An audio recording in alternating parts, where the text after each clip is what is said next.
Hello guys! Hello Scorpio! Welcome dito sa aking channel, Kapalaran 888 Scorpio.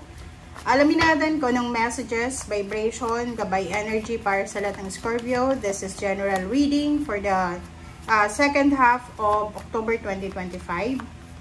Please connect your intuition, Scorpio, sa mga barahan na lumalabas or lalabas dito.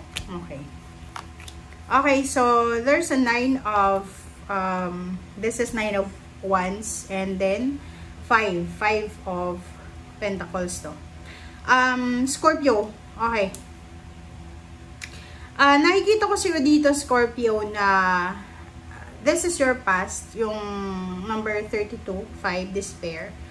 Siguro for the past few months or several years ago, naka-experience ka ng desperation in terms of money, finding jobs, or finding relationships. 'Di ba? So, yung barahang ito ay nagsasabi sa'yo, Scorpio, na sa kasalukuyan, meron ka na tinatrabaho. Or kumbaga, nakaalis ka na dito sa sitwasyon na to. This is your past eh. Yung past mo na to ay nagsasabi na pwedeng dati hirap kang mag-apply ng trabaho, dati hirap kang mag-ipon ng pera, dati parang hindi ka makatagal sa isang business, sa isang trabaho, sa isang negosyo, or sa isang lugar. Okay? But ngayon, nasa pagbabago ka na. There's a change. So, sinasabi ng bara sa'yo na yung past na to, okay, yung nakaraan na yan, na pinagdaanan mo, ay posibleng hindi mo na yan maranasan eh. Okay? Posibleng hindi mo na yan maranasan because you're near to completion na. Ibig sabihin, nalampasan mo na siya. But the problem is, okay, ang problema lang dito is, meron ka sa last 2 weeks ng October, so doon sa mga Scorpio na maybe magba-birthday kayo, sinasabi ng bara sa inyo dito na meron sa inyo dito na nakuha nyo na yung change eh, diba? Like maybe dati you are sad, you are depressed because of financial problems, but now, nandito na eh. Dati walang trabaho, so malungkot, namumroblema. And now may trabaho ka na. Dati wala kang ipon, ngayon may ipon ka na. But the problem is, yung ongoing na change na to, meron kang nararamdaman na parang emptiness, diba? May ganun eh, na nung time na wala ka pang pera, wala ka pang relationship, ang dami-dami mong hinahanap, na parang feeling mo empty. Eh nung nagka-relationship ka, nagkaroon ka ng pera, ganun pa rin yung pakaramdam mo. So, maybe nakakaramdam ka ng hindi ka kontento sa kung ano yung meron ka sa ngayon. Okay? Nakikita ko sa'yo dito na willing kang i-give up kung ano yung pagbabago na to na binibigay sa'yo ng universe para makuha mo kung ano yung dati eh.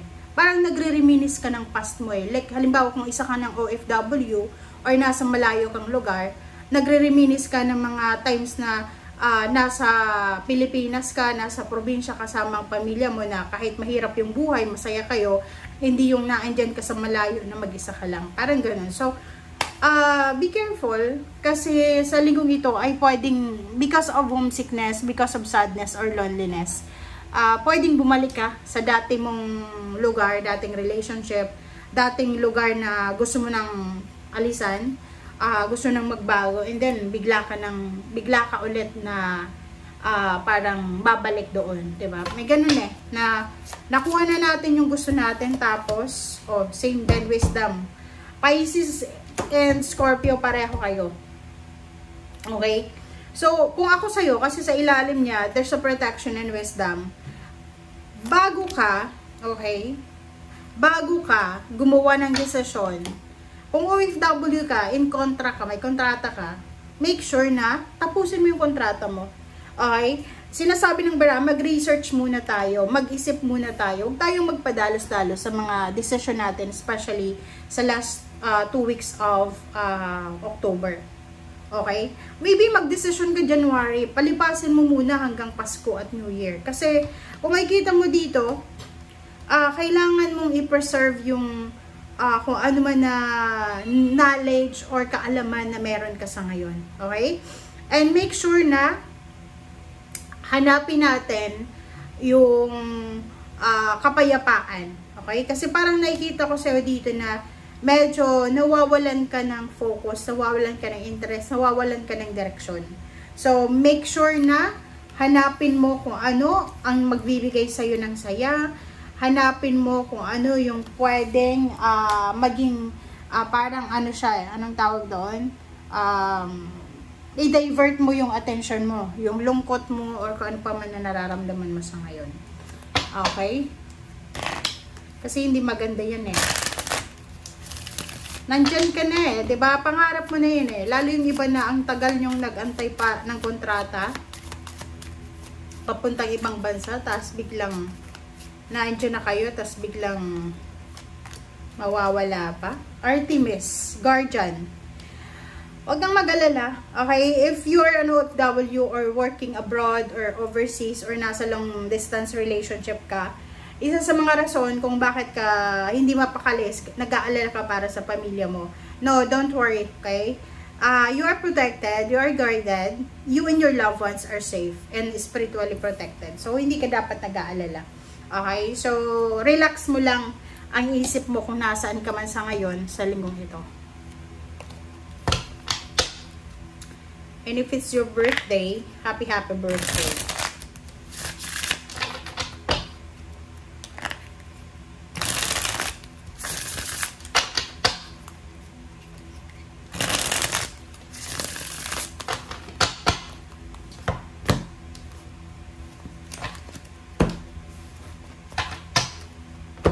Okay, first two cards natin, 7 of Pentacles and then 2 of Cups. And Knight of Cups. Okay, 4 cards tayo. Dito sa 4 cards na yan, kung makikita mo, there's an earth sign, water sign. This is your energy and earth sign. So, ang focus mo these 2 weeks ay emotion and money. Kumbaga ganon. 7 of Pentacles, yun nga yung sabi ko sa'yo dito, ang tagal mong hinintay. Ang tagal mong hinintay yung pagkakataon nito. Kumbaga, kung ano yung situation mo sa ngayon, matagal mo yan na trinabaho. Matagal mo yan na sinakripisyo. Okay? Kung nasaan ka man ngayon, anong posisyon, anong trabaho mo, anong ginagawa mo, sinasabi ng bara sa'yo dito na matagal mo yan na trinabaho talaga. Matagal na panahon mo yan na pinag-pray. Okay? 2 of Cups and 2 of Pentacles, sinasabi ng bara sa'yo na marami kang pangarap. Pangarap sa pera, pangarap na maging financially freedom and stable. Financial freedom, financially stable and secured. And at the same time, emotionally secured. Okay? So, sinasabi ng bara sa'yo dito na Scorpio, nasa ano ka na eh, nasa tamang direksyon ka na, papunta ka na dun eh. Papunta ka na sa kung ano man ang pagbabago na pinapangarap mo. So, ang kailangan mo sa ngayon is patience. Pasensya guys, pasensya, lawak ng kaisipan, emotion control, parang ganon. And kung ikaw ay single, okay, if you are single, na parang ano, galing ka sa isang toxic na relationship, and yun yung rason kung bakit ayaw mong makipagrelasyon, wag kang mag-alala kasi sinasabi ng bara sa'yo dito na there's someone here, okay, may isang tao na posibleng papasok sa buhay mo and bibigyan ka niya ng pagkakataon na magmahal ulit. Or maybe siya yung taong makakatulong sa'yo para mabago yung point of view mo regarding sa relationship or love. Okay, 7 of Wands and Queen of Wands. Ace of Cups and Knight of Swords.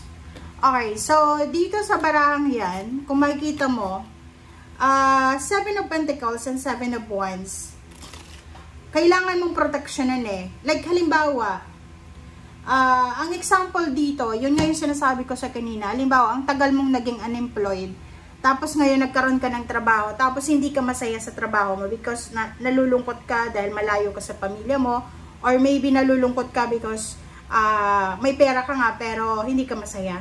Malungkot yun eh, 'di ba?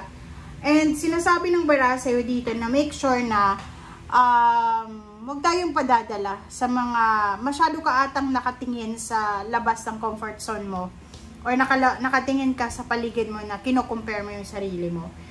Ang sinasabi ng baraha sa'yo dito, huwag kang mag-alala kasi yung ginagawa mo sa ngayon, sacrificial siya. Siyempre, nagsasacrifice ka. It's either emotional or financial sacrifice. Pero, sinasabi ng baraha, yan yung magiging way or starting point para makuha mo yung emotional and financial freedom and success na pinapangarap mo. Okay?